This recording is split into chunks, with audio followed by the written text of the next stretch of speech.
자, 오늘 드디어 이제 손자병법 마지막 마감 시간이 됐습니다. 1강부터 시작해서 이제 44강까지 쭉 내려왔는데, 해가 뜨면 어떻게 한다고요?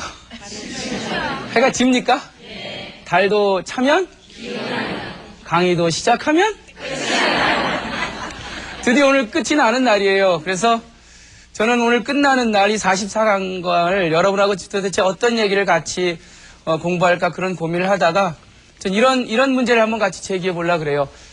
우리가 지금 이 손자병법이라고 하는 아주 2500년 전에 우리랑 역사도 틀리고 공간도 틀리고 민족도 틀린 어떤 손자라고 불리는 군사 철학자가 쓴 이 2500년 전의 고전을 과연 이 대한민국이라고 하는 이 땅에서 우리들이 지금 이렇게 봐야 될 필요가 있는가? 필요가 있다면 그 이유는 왜인가? 그거를 좀 같이 한번 고민을 해봐야 될 것 같습니다. 여러분들 2500년이 지난 지금 손자병법을 우리가 다시 볼 이유가 있어요? 네. 있습니까? 네. 뭡니까 그럼?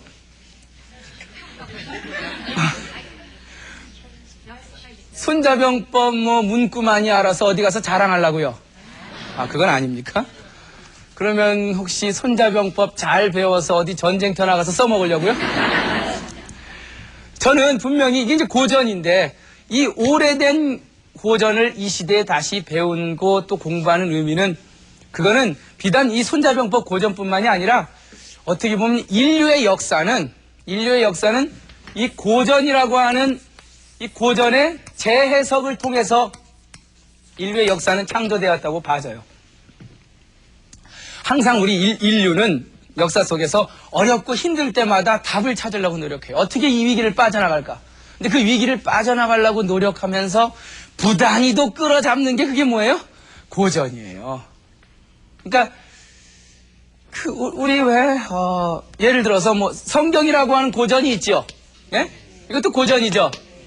근데 이 고전이 성경이 구약 시대와 신약 시대에 만들어져서 그것이 쭉 지금까지 이 성경이라고 하는 책을 바라보는 관점이 이 재해석이 항상 되어 왔단 말입니다. 그러니까 예를 들어서 구약 시대에 생각하던 하나님의 모습하고 또 메시아가 오고 난 다음에 신약 시대의 어떠한 그 하나님의 모습이 틀려지죠. 여간 그러니까 결국은 이 성경이라고 하는 이 고전도 시대에 따라서 그것이 끊임없이 재해석되어 왔다는 거예요. 어떨 때는 민중과 함께하는 하나님, 어떨 때는 로마의 사람들의 정서를 담고 있는 재해석, 즉 이 고전의 재해석이야말로 새로운 인류가 문명을 만들어내고 창조해내고 위기를 극복하는 하나의 어떤 그 징검다리 역할을 해왔다는 겁니다. 동양에서도 예를 들어서 유교가 있다. 그러면 유교 자체가 그냥 하나의 유교가 아니라 유교가 발생해서 그리고 한나라 때 동중서에 의해서 하나의 국교의 위치로 올라지고 그 다음에 또 성리학, 주자학으로서 새롭게 해석되고 그리고 다시 한국으로 와서 조선조 유학으로 다시 바뀌어지고 도대체 유교라고 하는 거는 정체된 하나의 유교가 아니라 진나라 이전의 유교, 한나라 때 유교, 그리고 송나라 때 이 성리학, 그리고 성리학도 심학과, 즉 양명학과 주자학, 그리고 한국 유교, 일본 유교, 즉 시대와 그 공간과 나라에 따라서 뭐가 됐어요? 재해석이 됐다는 거예요. 전 이게 굉장히 중요하다는 생각이 들어요. 고전은 끊임없이 재해석되는데 저는 의미가 있다는 생각이 듭니다. 결국 고전의 재해석은 뭘 반영하고 있냐면은 그 시대를 사는 사람들의 시대 정신을 저는 반영하고 있다고 봐요. 그러니까 예를 들어서 이 1세대 유교가 그 공자가 생각하는 유교가 부모에게 효도하고 자식에게 자애하고 하는 굉장히 그 현실적인 인간의 어떤 그 가족과 그리고 국가가 살아가는 그 모습에 굉장히 현실적인 그러한 윤리적인 측면의 유교였다면 적어도 한나라 때 오면은 굉장히 종교적인 유교가 되고 그리고 또 주자학에 오면은 불교나 도교에 대항하는 새로운 어떤 미학 개념의 성리학이 생기고 그러니까 똑같은 유교라도 시대와 그리고 해석하는 누구에 따라서요? 이 재해석하는 사람들에 따라서 계속 바뀌어지는 거예요. 그러니까 우리가 제일 잘못된 그 착각이 그거예요. 공자가 죽어야 나라가 산다? 공자가 살아야 나라가 산다? 이런 논쟁 자체가 굉장히 웃긴 거예요. 왜요? 공자가 수없이 많은 공자가 있거든요. 그러니까 진나라 이전의 공자가 있고 한나라 때 완전히 하나님과 동격으로 국교화돼서 종교화돼서 신격화된 공자가 있고, 그리고 또 이 송나라 리학에 오면은 이 공자가 또 새로운 사람으로 변신하고, 수없이 많은 다양한 재해석된 공자가 있는데 어느 공자를 죽여야 된다는 거예요? 어느 공자를 살리고 어느 공자를 죽일까요, 우리? 네?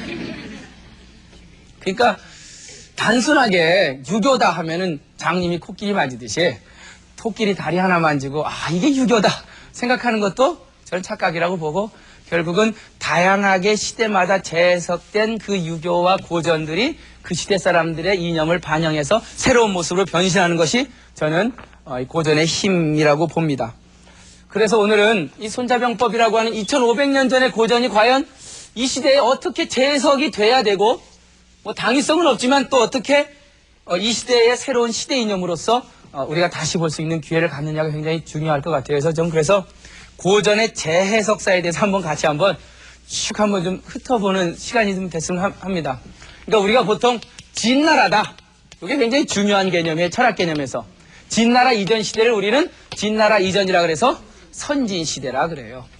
이 선진시대에는 뭐 우리가 지금 이 병법책인 병가라고 하는 이 군대를 통해서, 전쟁을 통해서 새로운 개혁을 하려고 하는 집단도 있었지만, 우리가 잘 알고 있는 뭐죠?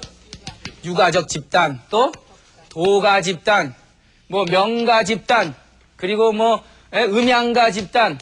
그러니까 이걸 뭐라 그러죠? 우리가 이제 제자? 백가라 그러죠, 백가.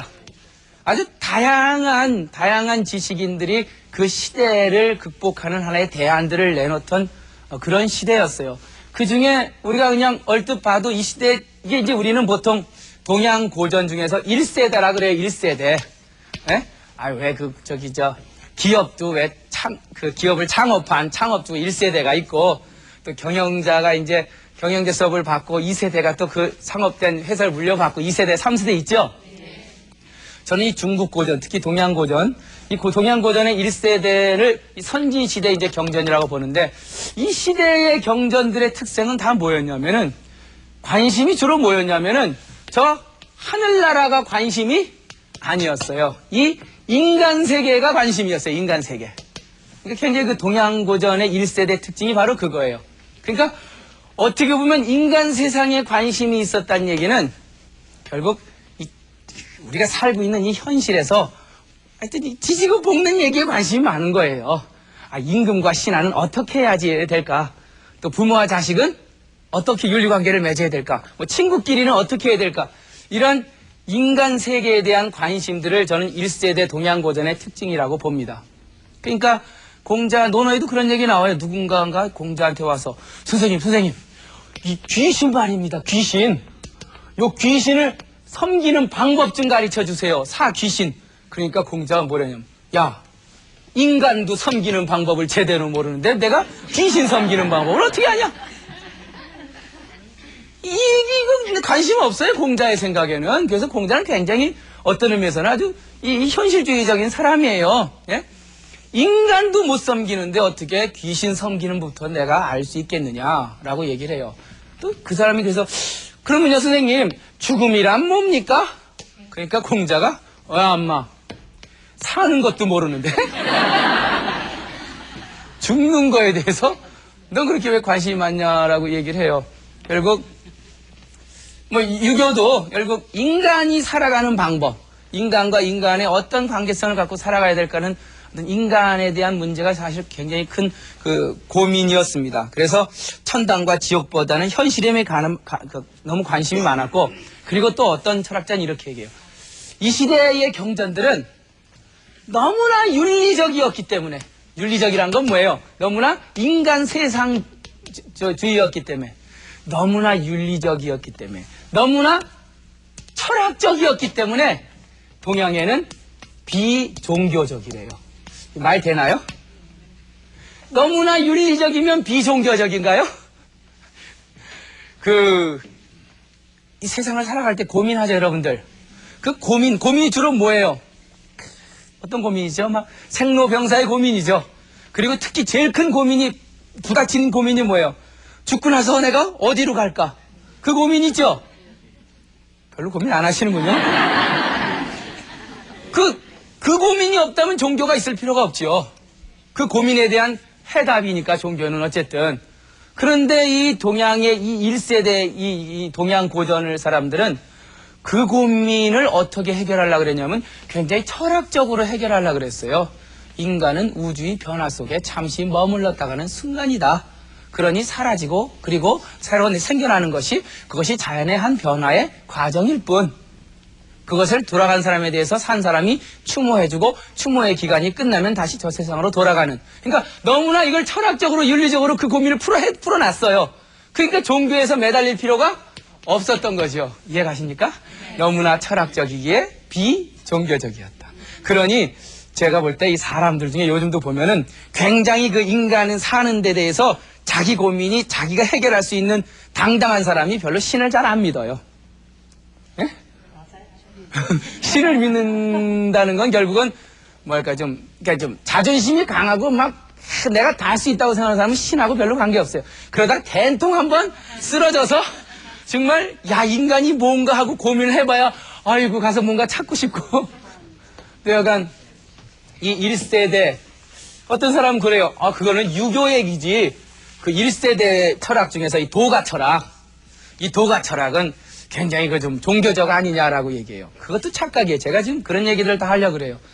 그 당시 도가 철학의 고전이라 그러면 이 노자가 있고 그 다음에 장자가 있죠. 근데 노자 어디에 봐도 제 생각에는 적어도 종교적인 얘기가 나오지 않습니다. 물론 노자가 뭐라 그래요? 무이라. 무이라. 이게 이제 종교적이 아니냐. 예? 하지 말래매요.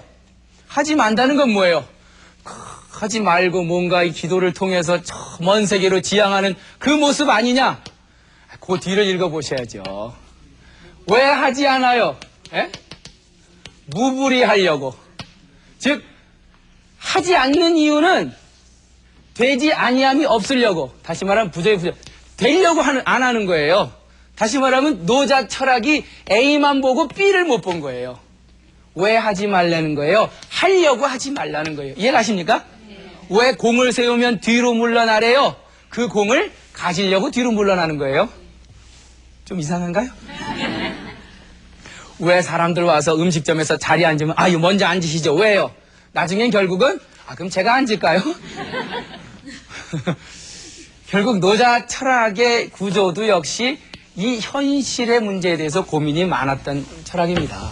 물론 이제 유가 경전과 아울러서 도가 경전도, 그리고 물론 우리가 여태까지 공부했던 이 손자병법이라고 하는 비슷한 시기의 저작도 역시 굉장히 뭐였어요? 현실 얘기였죠. 이건 정말 어디 하나 가도 귀신 얘기, 신 얘기 하나도 안 나와요. 완전히 인간 세계의 얘기였어요. 그런데 시간이 흐르면서 특히 이제 유가 같은 경우는 1세대, 진나라 이전의 선진시대를 거치면서 이 한나라 때 이제 동중서라고 하는 사람에 의해서 공자가 약간 뭐가 되냐면, 한나라 무제 아시죠? 한무제에 의해서 공자가 굉장히 종교적인 어떤 그 신으로 약간 승격이 돼요. 그러니까 원래는 공자는 그냥 요즘 막말로 하면은 아버지 3살 때 돌아가시고 어머니 10몇 살 때 돌아가시고 아버지 어머니 나이차 50살 되고 정식으로 혼인관계를 안 맺고 나셔서 지지고 볶고 살던 인간이었는데 조금 뜨니까 뭐가 됐어요? 여기 와서는 그래도 공자가 인간에서 되겠냐? 약간 올려서 신격화되는 과정을 겪어요. 그리고 이제 그런 과정을 겪으면서 제2세대에 가서 이제 이 송나라 때 굉장히 중요한 이제 당나라 때 이제 당태종에 의해서 그 유교가 굉장히 그 관악으로서 자기 위치를 성립을 합니다. 다시 말하면 그 선진시대 때 공자는 별 중요한 인물이 아니었어요.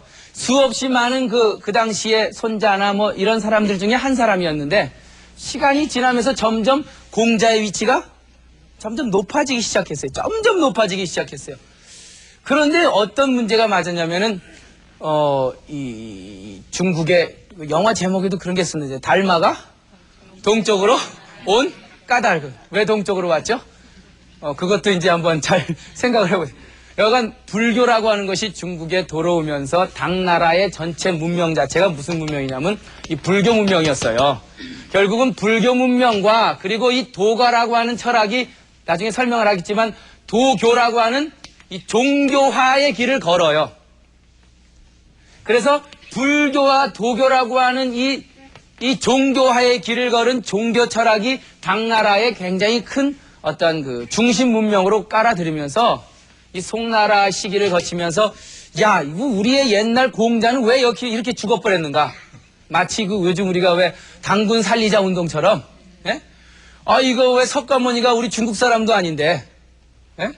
왜 불교라고 하는 것이 들어와서 우리 민중들의 마음이 다 가서 법당에 가서 절만하고, 왜 우리의 조상인 공자는 이토록 저 밑에 떨어졌는가? 뭐 이런 고민을 하게 된 거죠.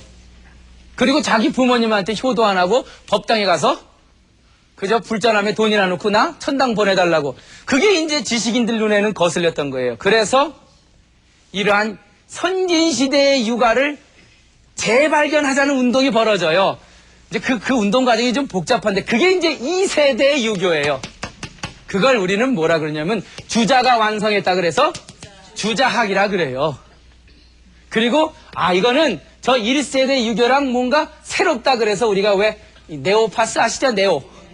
신유교라 그래요. 네오 컨퓨셔니즘이라 그래서 새로운 유교다. 인간의 본성과 저 하늘의 이치에 대한 학문이라 그래서 성리학이라고도 불러요. 많이 들어보셨죠? 송나라 때 완성됐다 그래서 송학이라고도 부르고. 즉 2세대 유교는 1세대 유교를 아까 제가 처음 문제 제기한 뭐 한 거예요? 재해석한 겁니다. 재해석. 어떻게 재해석했어요?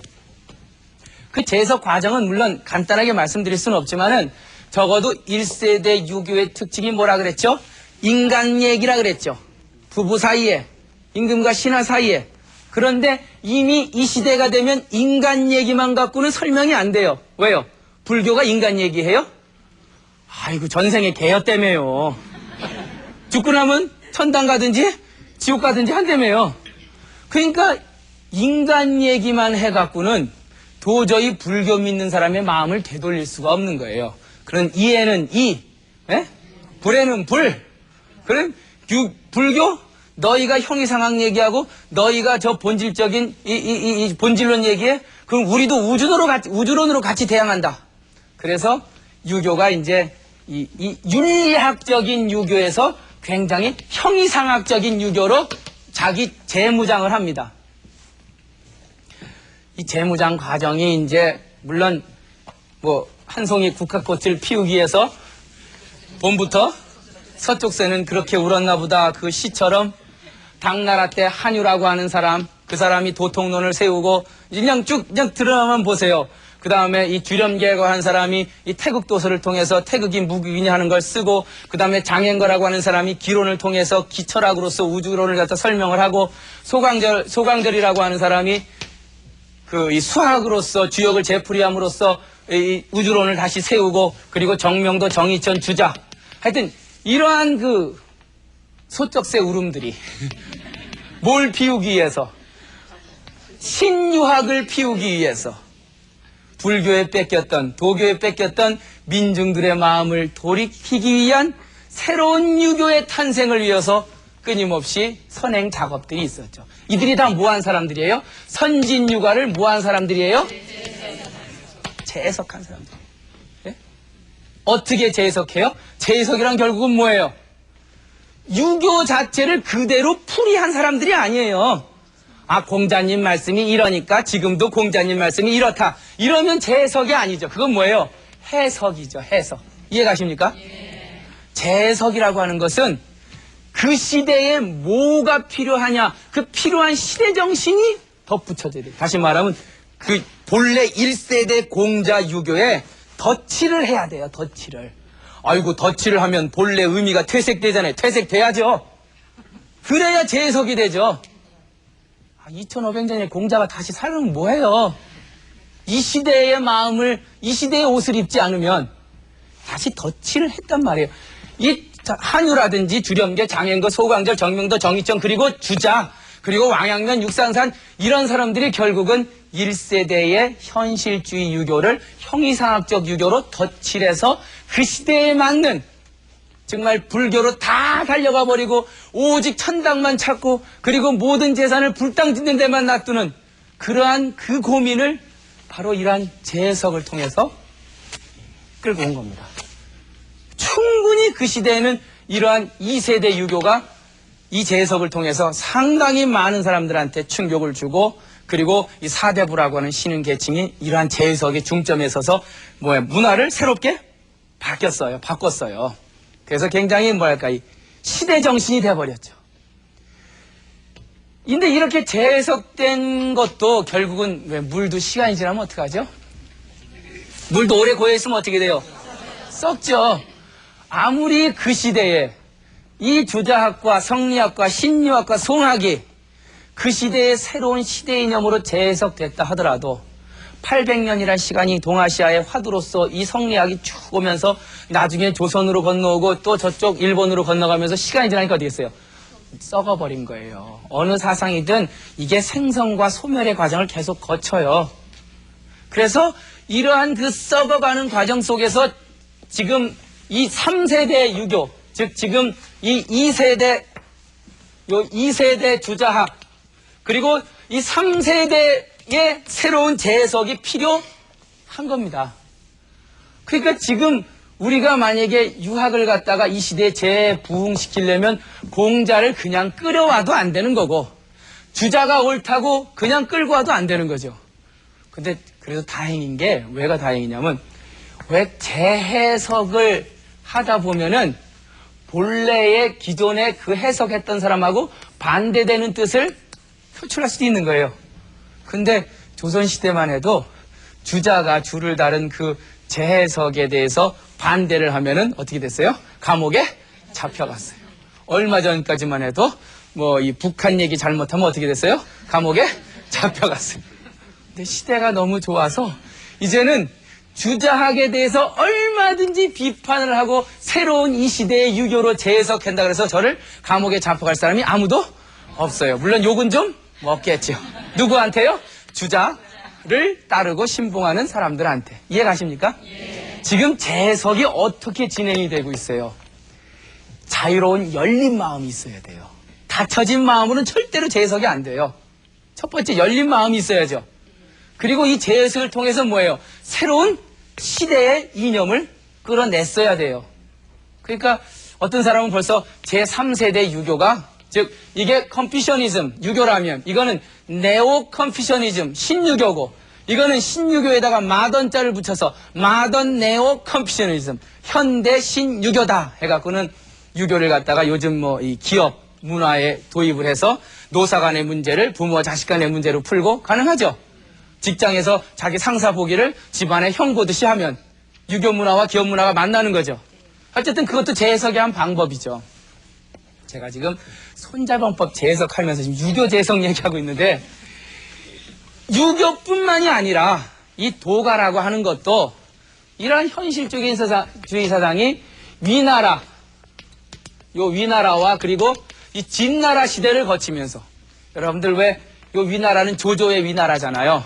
그러니까 위진 시대라 그러면 굉장히 사회가 힘들고 복잡했던 시대였어요. 그러니까 다들 정치가 혐오감이 있어서 오죽하면 중림치련이라고 대나무밭에 들어가서 아이고 세상아 돌아라, 나는 대나무밭에서 평생을 살련다, 이런 사람들이 이제 그 정치에 혐오감을 느끼고 그 정치에 대해서 아주 그냥 비판적인 사람들이었죠.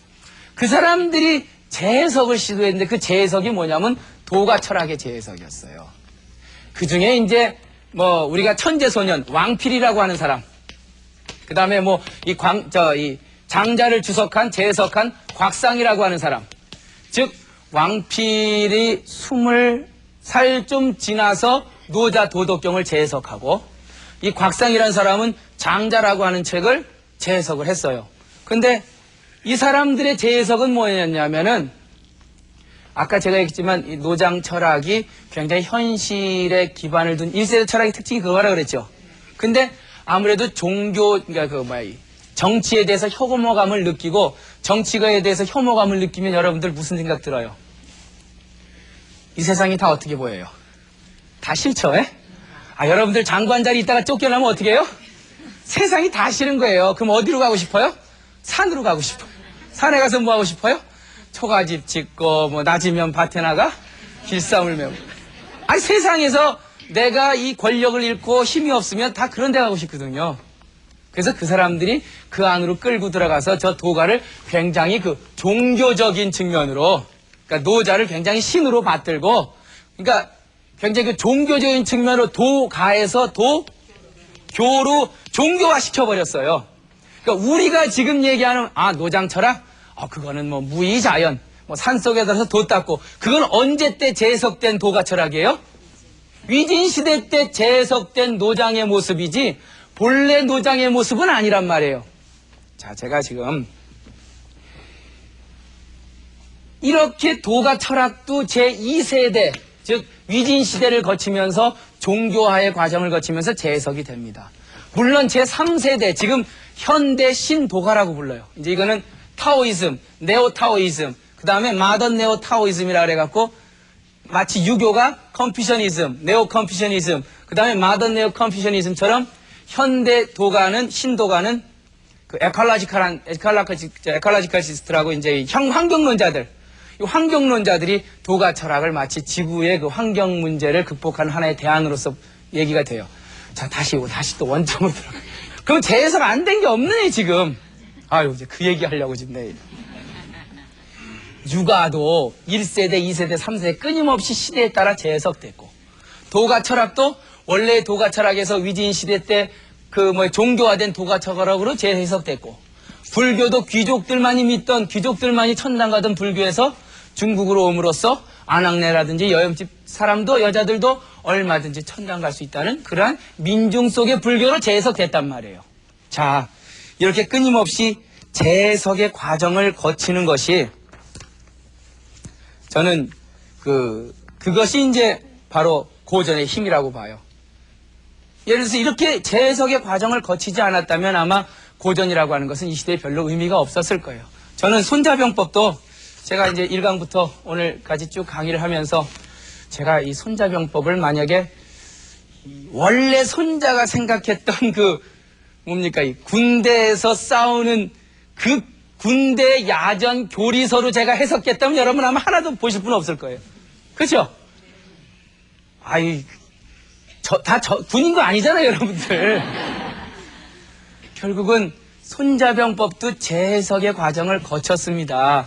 어떨 때는 바둑 연구가에 의해서 바둑도 하나의 전쟁이니까 바둑에 이용되는 재해석을 했고, 또 그것이 의학자에게 가서는 한의학하는 사람한테 몸과의 전쟁을 해야 되니까 의학, 병 고치는 것으로 재해석도 됐고, 또 일본에 가면은 일본에서 50년대 전후 세대들이 새로운 기업을 일으키고 세계의 경쟁력을 높일 때 기업도 역시 전쟁이니까 기업 경영 논리로서 바꾸는 재해석도 했고, 과연 그럼 우리나라에서 이런 재해석이 그동안 많이 해왔냐 이거죠.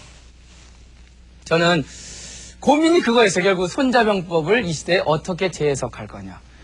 결국 끊임없이 고전을 재해석하는 것만이 새로운 창조성이 거기서 나오고, 또 재해석된 고전만이 우리의 새로운 어떤 지표를 마련해 준다는 생각이 들어서 저는 이 손자병법에 대한 재해석을 어떤 방향으로 재해석할까 고민을 많이 했고, 그리고 이제 제가 방향을 잡은 건 그러면 우리들이 살아가는 이 현실과 한번 연결을 시켜보자 해서 손자병법의 손자가, 그러니까 재해석은 공자가 어떤 얘기 했는지 중요한 게 아니에요. 노자, 장자가 살았는지 안 살았는지 어떻게 알아요? 뭐 비디오로 찍어놓은 거 있어요? 그 사람들이 뭐라고 생각했다고 생각하는 건 중요한 게 아니에요. 그건 뭐예요? 그거는 고전 풀이학자들이 하는 거고, 결국은 시대마다 과연 이 2500년 전의 고전이 이 시대에 어떤 길을 제시해 줄까? 이 위기를 어떻게 극복하는 새로운 빛이 돼 줄까? 그 고민을 한 사람들이 이제 저는 재해석에 성공한 사람이라고 봐요. 노장 철학, 도가를 재해석한 아까 이 천재소년 왕필이는 20몇 살에 노자를 재해석했고, 그리고 구마라집의 제자인 승조라고 하는 유명한 스님은 31살에 요절하면서 불교를 재해석했어요. 저는 지금 30대 후반에 손자병법을 재해석하고 있습니다. 그러니까 뭐 나이로 보면 그렇게 늦은 것도 아니에요. 물론 저보다 훨씬 더 이 재해석에 가능하고 현실과 손자병법을 더 매치시킬 수 있는 많은 전 고전학자들이 이 세상에 있다고 봐요. 그리고 지금 밖으로 안 나와서 그렇지 그분들이 지금도 굉장히 정말 혼신의 인생을 다 바쳐서 여러분들 그거는 아마 그 고생은 모를 거예요. 누가 알아주기를 해요. 예? 이거 고전 번역 잘한다고 어디서 스카우트 해가지 않아요. 저는 이제 대학교 때 민족문화추진회라고 이제 국역연수원이라고 있어요. 지금 저 구기동에 있네요. 옛날엔 홍릉 세종대왕 기념사 앞에 새들어 살다가 그 다음에 저기 사직터널 옆에 갔다 구기터널 주로 터널 옆으로 많이 갔네. 겨우 지금 조그만 건물 하나 마련해서 돋보기 안경 써갖고 조선왕조실록 이렇게 번역하는 분들이 계세요. 재해석자들이 아무도 안 알아줘도 평생 60년을 그걸 바라보는 거예요. 네? 저기 마석에 가면 지곡서당이라고 있어요. 임창 선생님께서 세우셨던. 거기도 인생 젊음을 다 유보한 채 3년 동안 이 재해석을 하기 위해서 사서삼경을 뚫어져라 쳐다보고 공부하는 사람들이 아직도 있어요. 네. 참 무슨 유명한 컨설턴트가 돼서 충분히 연봉 몇 억은 자신 있는 사람들인데 다 포기하고 글로 가서 3년을 먹고 자고 그거 보는 거예요. 네? 결국 그게 힘이 이제 자기한테 인생에서 제일 중요한 거죠. 저뿐만이 아니라 저랑 같이 공부를 했던 분들, 지금 주변에 제 후배들, 선배님들, 정말 그런 많은 분들이 결국은 이러한 고전의 재해석 작업을 위해서 남들이 알아주지 않는 길을 가고 있다는 걸 저는 좀 많은 분들이 알아줬으면 좋겠어요. 결국 이 재해석이야말로 새로운 시대를 창조하는 거거든요. 지금 서울대학교 규장각 그리고 정신문화연구원 장서각에서 그야말로 우리 후학들의 재해석을 기다리는 먼지 펄펄 내리는 우리나라 고전들이 이렇게 쌓여 있단 말이에요. 근데 지금 법관이 의관이 전부 다 그런 데만 좋다고 가지 거 가서 그거 뒤져갖고 그거 보는 사람 아무도 없어요. 아마 여러분들 자식들이 그거 안 되면 말릴거려? 얘야 그 세상 그렇게 살면 안 된다. 에?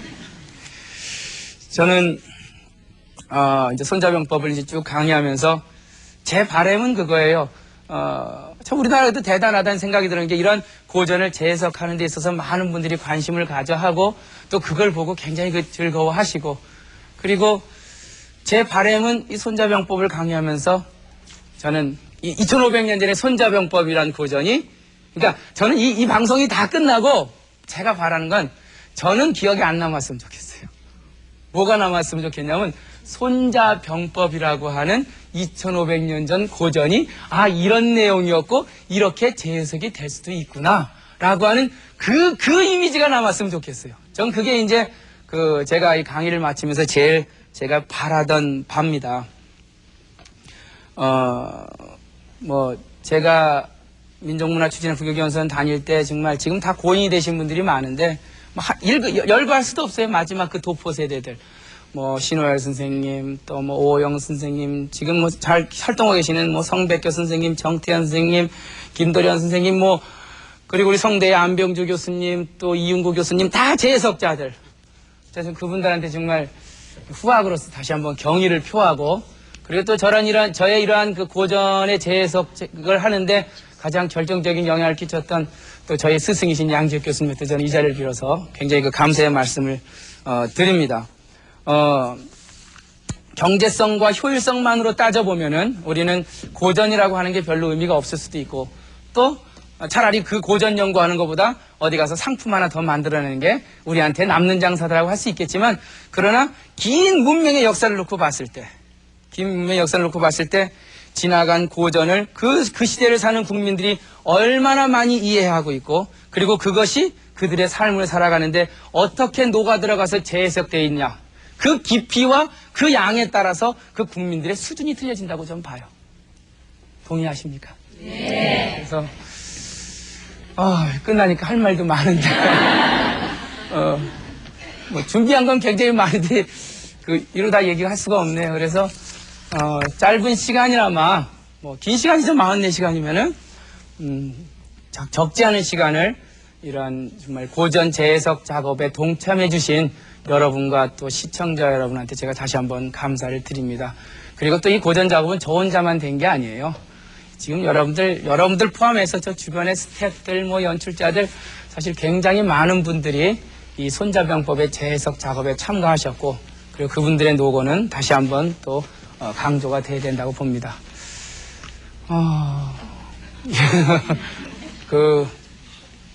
인문학에 대한 관심 점점 사라지고 있는데, 우리는 다시 한번 그것이 경제적인 효율성의 잣대로만 갖고 봐서 그것이 이 시대에 의미 없는 것이 아니라 거대한 인류의 역사의 틀을 놓고 봤을 때 시대마다 새로운 사람들에 의한 새로운 시대 정신의 구현은 결국은 지나간 고전의 재해석이었다라고 하는 그러한 어떤 그 고전에 대한 중요성을 다 함께 느끼는 그런 기회가 됐기를 저는 바랍니다.